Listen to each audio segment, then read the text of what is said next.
ಆದಿಕಾಂಡ 21ನೇ ಅಧ್ಯಾಯ 9ನೇ ವಾಕ್ಯವನ್ನು ಗಮನಿಸಿರಿ. ಆದರೆ ಐಗುಪ್ತ್ಯಳಾದ ಆಗರಳಲ್ಲಿ ಅಬ್ರಹಾಮನಿಗೆ ಹುಟ್ಟಿದ ಮಗನು ನಗುವುದನ್ನು ಸಾರಳು ಕಂಡು ಈಸಾಕನನ್ನು ಪರಿಹಾಸ್ಯ ಮಾಡುತ್ತಿದ್ದಾನೆ.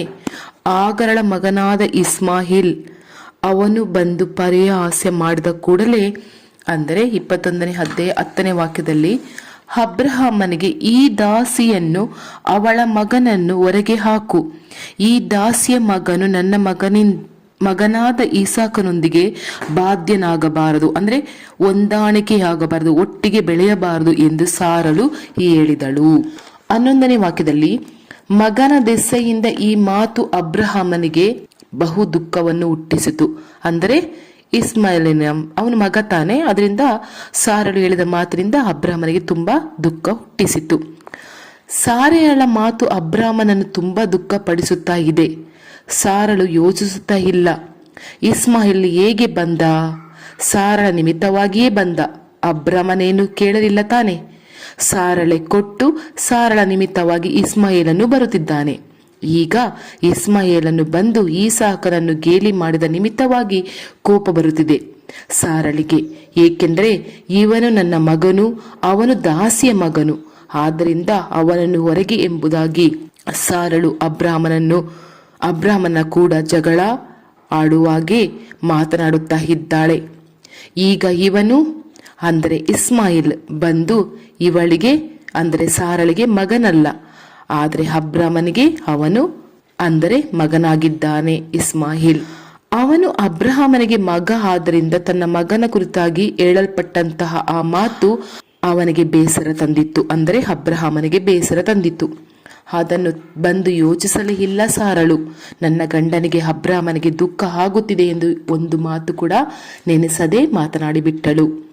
ಸರಿ, ನನ್ನ ಗಂಡನನ್ನು ದುಃಖಪಡಿಸುತ್ತದೆ ಅಲ್ಲ, ಈ ರೀತಿ ನಾನು ಮಾತನಾಡಬಹುದಾ? ಜ್ಞಾನವಾಗಿ ನಿಧಾನವಾಗಿ ಯೋಚಿಸಿ ಮಾತನಾಡಬಹುದಿತ್ತು. ಈ ರೀತಿ ಇದೆ, ಈ ರೀತಿ ಆಗಿದೆ, ಸಮಸ್ಯೆ, ಇದಕ್ಕೆ ಏನಾದರೂ ಒಂದು ತೀರ್ಮಾನ ತೆಗೆದುಕೊಳ್ಳಿರಿ ಎಂಬುದಾಗಿ ಜ್ಞಾನವಾಗಿ ನಿಧಾನವಾಗಿ ಯೋಚಿಸಿ ಹೇಳಬಹುದಾಗಿತ್ತು. ಕಠಿಣವಾದ ಮಾತು ಆಡಿದ ಕೂಡಲೇ ಅಬ್ರಹಾಮನ ಮನಸ್ಸು ದುಃಖ ಪಟ್ಟು ಬಿಟ್ಟಿತು ತನ್ನ ಹೆಂಡತಿಯ ಮಾತಿನಿಂದ.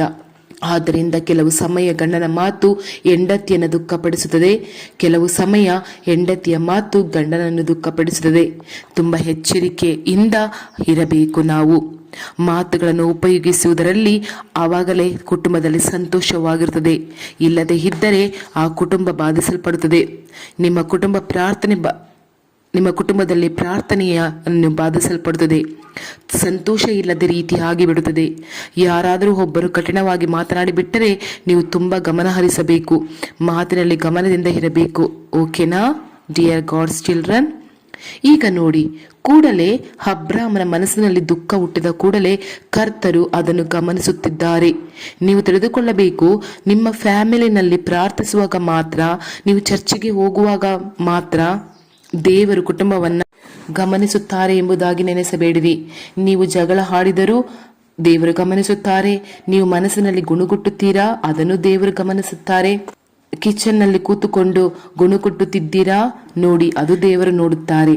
ಮತ್ತು ಗಂಡಂದಿರು, ನೀವು ಈ ಕಡೆ ಆ ಕಡೆ ಕೂತುಕೊಂಡು ಹೆಂಡತಿಯನ್ನು ಕೋಪವಾಗಿ ಮಾತನಾಡುತ್ತಿದ್ದೀರಾ ಅಥವಾ ನಿಮ್ಮ ಹೆಂಡತಿಯ ಬಗ್ಗೆ ಬೇರೆಯವರ ಬಳಿ ಹೇಳುತ್ತಿದ್ದೀರಾ, ಅದನ್ನು ದೇವರು ಗಮನಿಸುತ್ತಿದ್ದಾರೆ, ನೋಡುತ್ತಿದ್ದಾರೆ ಎಂದು ಇದನ್ನು ದಯವಿಟ್ಟು ನೀವು ಅರ್ಥ ಮಾಡಿಕೊಳ್ಳಬೇಕು. ದಯವಿಟ್ಟು ತಿಳಿದು ಇದನ್ನು ನೀವು ಮರೆತು ಹೋಗಬಾರದು. ದೇವರು ಕ್ಷಣ ಕ್ಷಣ ನಮ್ಮನ್ನು ಹಿಂಬಾಲಿಸುತ್ತಿದ್ದಾರೆ. ನಿಮ್ಮ ಮಾತಿನಿಂದ, ನಿಮ್ಮ ಮನಸ್ಸಿನಿಂದ, ನಿಮ್ಮ ಕ್ರಿಯೆಯಿಂದ, ನಿಮ್ಮ ಕಣ್ಣು ನೋಟದಿಂದ, ನಿಮ್ಮ ಮಾತಿನಿಂದ ಪ್ರತಿ ಕ್ಷಣ ದೇವರು ಗಮನಿಸುತ್ತಾ ಇದ್ದಾರೆ ಎಂಬುದಾಗಿ ನೀವು ತಿಳಿದುಕೊಳ್ಳಬೇಕು. ಈ ಒಂದು ವಿಷಯ ನೀವು ಮರೆತು ಹೋಗಬಾರದು ಪ್ರೀತಿಯ ದೇವರ ಮಕ್ಕಳೇ. ಸಾರಳು ಮಾತನಾಡಿ ಅಬ್ರಹಾಮನಿಗೆ ದುಃಖ ಹುಟ್ಟಿದ ಕೂಡಲೇ ದೇವರು ಗಮನಿಸಿಬಿಟ್ಟರು. ನನ್ನ ಕುಟುಂಬವನ್ನ ದೇವರು ಗಮನಿಸುತ್ತಾರೆ ಎಂಬುದು ಎಲ್ಲರ ಮನಸ್ಸಿನಲ್ಲಿ ಇರಬೇಕು. ಗಂಡ ಹೆಂಡತಿ, ಚಿಕ್ಕ ಮಕ್ಕಳಲ್ಲಿ, ವಯಸ್ಸಾದವರಲ್ಲಿ. ಆದ್ದರಿಂದ ನೀವು ಏನೇ ಮಾತನಾಡುತ್ತಿದ್ದರೂ, ಈವನ್ ರೂಮ್ನಲ್ಲಿ ಕುಳಿತುಕೊಂಡು ಮಾತನಾಡಿದರೂ ಕೂಡ ದೇವರು ಅದನ್ನು ಗಮನಿಸುತ್ತಾರೆ ಮತ್ತು ಗಮನಿಸುತ್ತಾ ಇರುತ್ತಾರೆ. ನೀನು ಏನೇ ಮಾತನಾಡುತ್ತಾ ಇದ್ದಿ, ಇದು ನನ್ನ ಕುಟುಂಬ, ನೀವೆಲ್ಲರೂ ನನ್ನ ಮಕ್ಕಳು, ಏಕೆ ಹೀಗೆ ಇದ್ದೀರಾ ಎಂದು ದೇವರು ಕೇಳುತ್ತಾರೆ. ಕೋಪ ಮಾಡಿಕೊಂಡು ಇದ್ದೀರಾ ಎಂದು ದೇವರು ಕೇಳುತ್ತಾರೆ. ಇದನ್ನೆಲ್ಲ ನೀವು ಅಥವಾ ನಾವು ಯೋಚಿಸಬೇಕು. ನೀವು ಯೋಚಿಸಿದ್ದೀರಾ? ಅನೇಕ ಜನರು ಯೋಚಿಸುವುದೇ ಇಲ್ಲ. ಈಗ ದೇವರು ಹೇಳುತ್ತಾರೆ ಒಂದು ಮಾತು ಅವನ ಬಳಿ, ಆದಿಕಾಂಡ 21ನೇ ಅಧ್ಯಾಯ 12ರಲ್ಲಿ.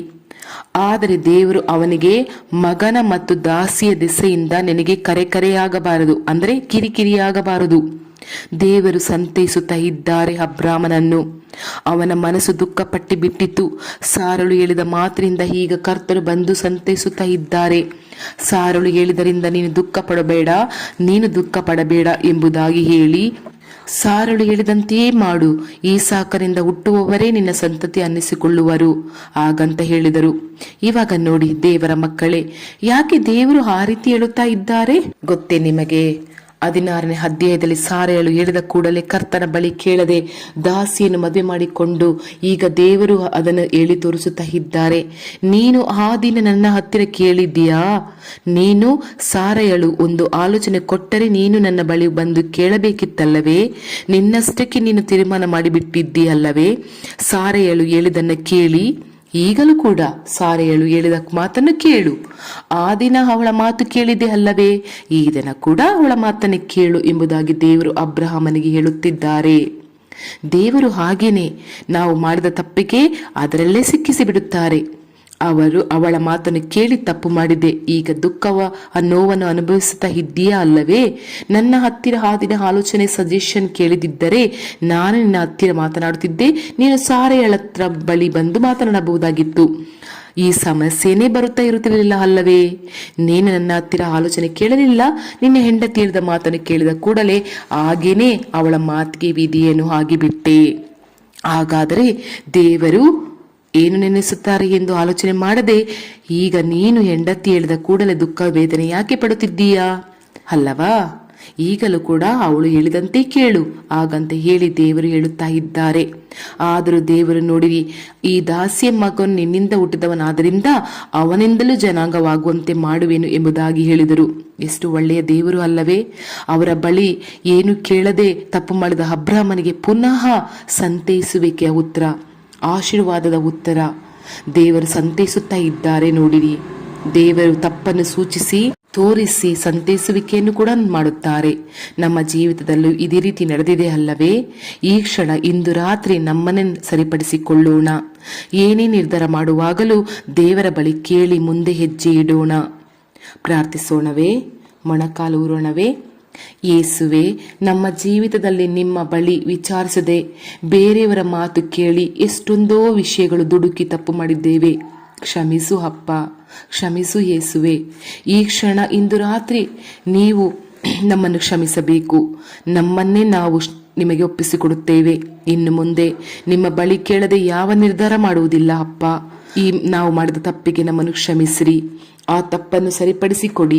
ಅಬ್ರಾಮನನ್ನು ಸಂತೈಸಿದ ರೀತಿ ನಮ್ಮನ್ನು, ನಮ್ಮ ಕುಟುಂಬವನ್ನು ಸಂತೈಸಿರಿ. ನಮ್ಮನ್ನು ಆಶೀರ್ವದಿಸಿರಿ ಅಪ್ಪ.